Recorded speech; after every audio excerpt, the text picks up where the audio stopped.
लटाएं, जैसे बरगद की जड़ें होती हैं ऐसे भी लटाएं। ऐसे निर्विकारी है आचार्य सुखदेव जी, जिनको ये भान नहीं है कि नारी को क्या है और पुरुष क्या है। अपने जीवन में ये भी नहीं जान पाया। जिन्होंने राजा परीक्षित का कल्याण किया वही कल्याण कर सकता है। व्यास उसी को कहा जाता है जिसकी वासनाएं कम हो जाती हैं। व्यास विभूषण स्वरूप,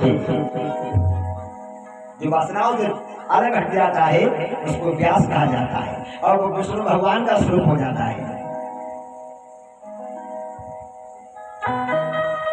सब वो एक दृष्टि से देखते ही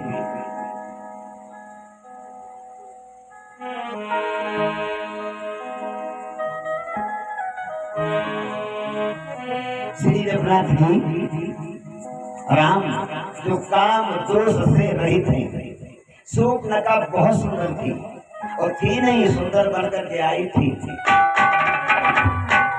नहीं थी, सुंदर बन के आई थी। आप भी सुंदर बन जाती है महिलाएं जब शादी विवाह में जाएं, कैसे बन जाती है सुंदर। कोई ब्यूटी पार्लर में जाती, फेस पाउडर तमाम तरीके के श्रृंगार करके वो सुंदर बन जाती है। ऐसे शूर्पणखा सुंदर बन के राम के पास आई और कहने लगी तुम हमसे शादी करो। राम कहने लगे देवी शादी मेरा विवाह हो चुका है और संसार में जितनी नारियां हैं मैं सबको माँ और बहन मानते हैं, मैं शादी नहीं कर सकता हूँ। तब राम की पूजा हो रही है, कौन पूजा करता है? राम ने कहा देवी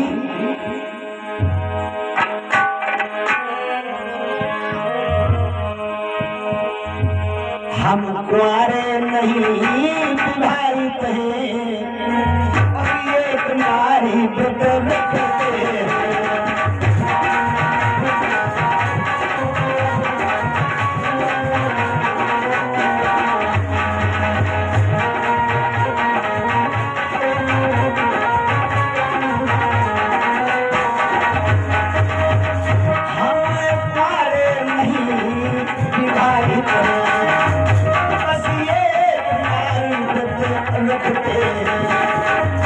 अपनी को छोड़े और सबको माता बहन समझे।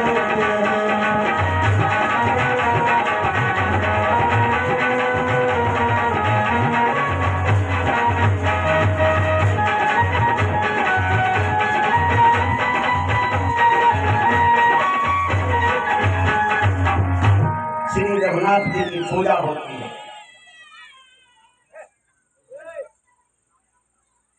ऐसे निर्विकारी आचार्य सुखदेव जी हैं, भगवान शंकर जी का अवतार है सुखदेव जी।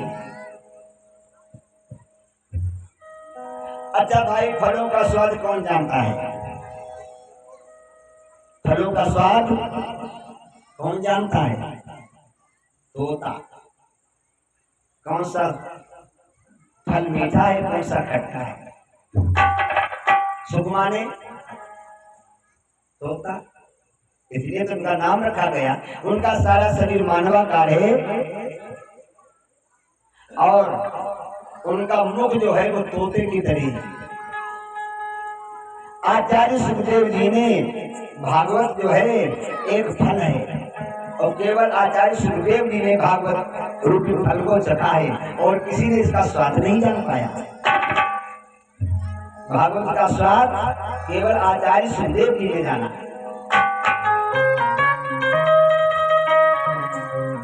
ये फल है, इसको सुनने से फल की प्राप्ति भी हो जाती है।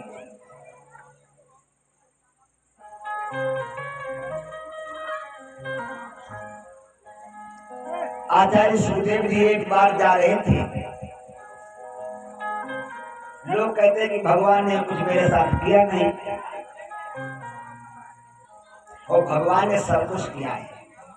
वो परम पिता परमात्मा इतने दयालु हैं, जन्म लेने से पहले सारी व्यवस्थाएं कर देते हैं। ये जीव आ नहीं रहा था। आचार्य सुखदेव जी नगर से निकले हैं, एक कन्या सामने आ रही थी और उसको देख करके रोने लगे। एक कन्या को देख करके आचार्य सुखदेव जी रोने लगे हैं भगवत प्रेमियों। तो गांव वाले कहने लगे कि महात्मा देख करके लड़की को रो रहा है, जाने का कुछ संबंध है क्या? पूछा लोगों ने, बाबा क्या तुम्हारा कोई रिश्ता है जो लड़की को देख करके तुम रो रहे हो? सुखदेव जी बोले नहीं भैया, हम नहीं जानते हैं। फिर रोते क्यों नहीं जानते? तो कहा रोते इसलिए किसी के एक फोड़ा निकल आए शरीर में, वो कितनी वेदना होती है, वो कितना परेशान हो जाता है। और इसके दो निकले हैं, वो भी सामने सीने में, ना जाने इसको कितना कष्ट होता होगा। इसलिए मैं रो रहा हूँ। क्यों? इस संत दूसरे के दुख को देख करके रोते हैं, स्वयं को नहीं। गाँव वाले इसका मतलब ये महात्मा जानते नहीं है कि कन्या है। महाराज ये कन्या है, इसका विवाह होगा, ये माँ बनेगी, बेटे को जन्म देगी। परम पिता परमात्मा ने उस जीव के लिए माँ के पास, ये जीव नहीं आ रहा था, भगवान ने कहा जाओ, इसने कहा मैं नहीं जाऊंगा। क्यों? हम खाएंगे क्या? भगवान ने कहा जब तक माँ के उदर में रहोगे, जो माँ खाएगी वो तुमको खाने को मिलेगा। फिर उसने कहा हमारा जब जन्म होगा मेरे तो दांत ही नहीं होंगे। तो भगवान ने कहा हमने तुम्हारे जन्म से पहले तुम्हारे माँ के पास 2 घट दूध भेज दिया है, जब तक दांत ना निकले दूध पीना। दांत निकल आए तो तुम्हारे लिए हमने तमाम तरीके के पदार्थ बनाए हैं, अन्न बनाया, तुम्हारे लिए अन्न बनाया है। और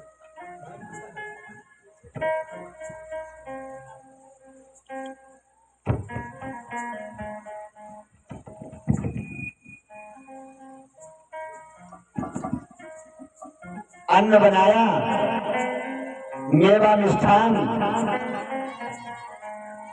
दूध दही घी, तमाम तरीके के पदार्थ हमने तुम्हारे लिए बनाए हैं। जब दांत निकलाए तब तुमको खाना, चले जाओ। भगवत प्रेमियों, तब ये जीव आया। अब याद करें भगवान की कि वो कितने दयालु हैं। जब जन्म नहीं लिया था तब व्यवस्था कर रखी थी, और जब जन्म हो गया, जवान हो गए, भगवान को भूल गए उसको। बड़ी अच्छी तरीके से भगवान ने बनाया है इस मानस को, कोई कमी बनाने में नहीं रखी। ये मानव ये ना कहे कि भगवान ने अपना बढ़िया बने तो हमको अच्छा नहीं बनाया। तो भगवान ने इस मानस को अपने जैसा बनाया। जैसे सीता ही वैसे आप भी हैं, आप समझाएं सीता की तरह तो आप सीता नहीं, उन्होंने अपना जैसा बनाया।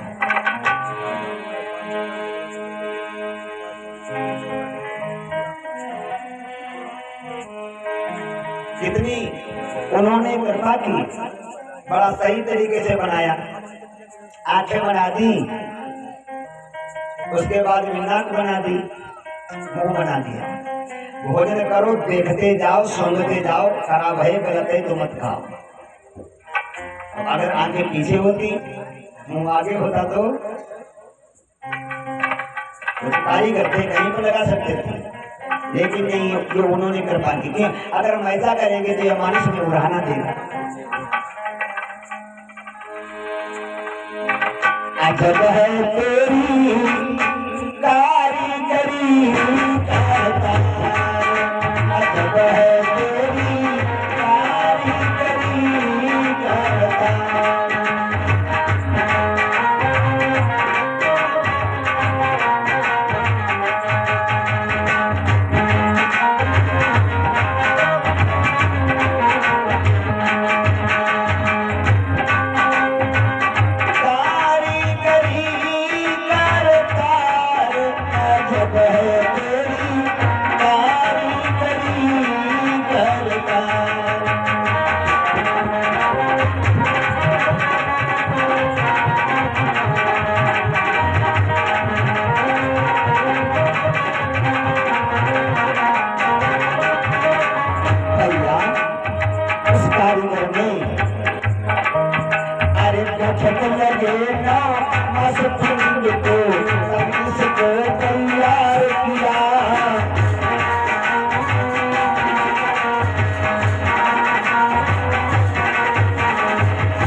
तैयार हुआ।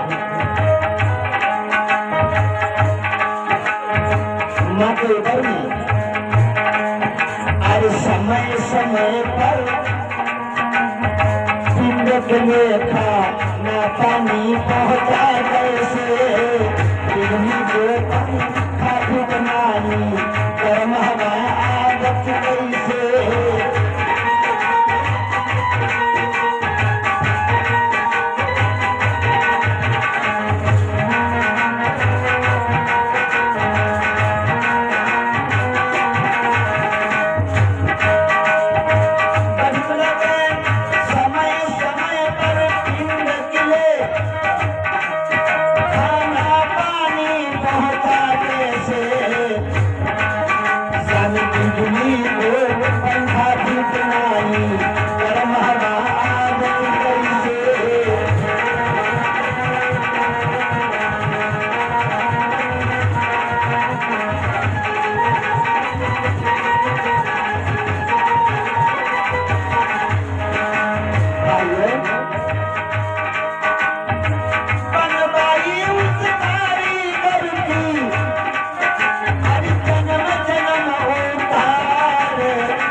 पूरे शरीर में तार लगे हैं, पेच कहीं पर दिखाई नहीं दे रहे हैं। अगर फटे होते तो हाथ पैर नहीं चल पाते। अरे जगह जगह पर तार लगे, हर जगह पे पेच लगे कैसे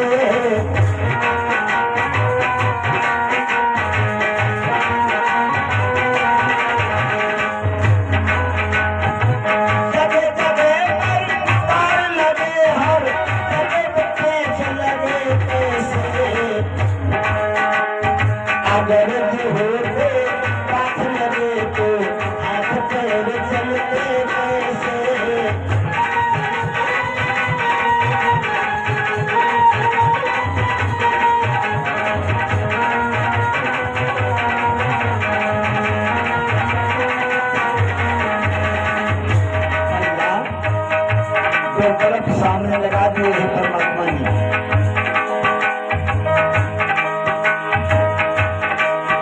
अरे समूह पर तुए बल्ब लगे हैं, देखत सब संसार अजब है तेरी कारीगरी कारखाना।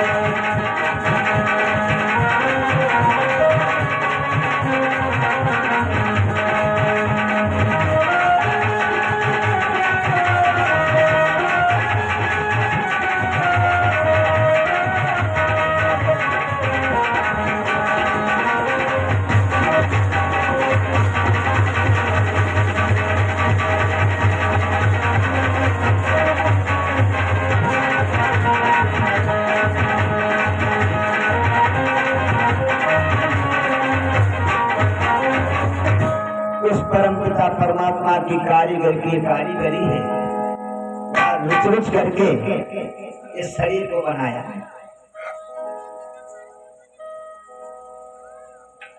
भगवत प्रेमियों जन्म से पहले सभी साधन कर दिए हैं। उसने दी तुमको सुंदर सिखाया, तेरे खाने को सब कुछ बनाया। ऐसे दाता को फिर क्यों भुलाया, वो भुलाने के काबिल नहीं है।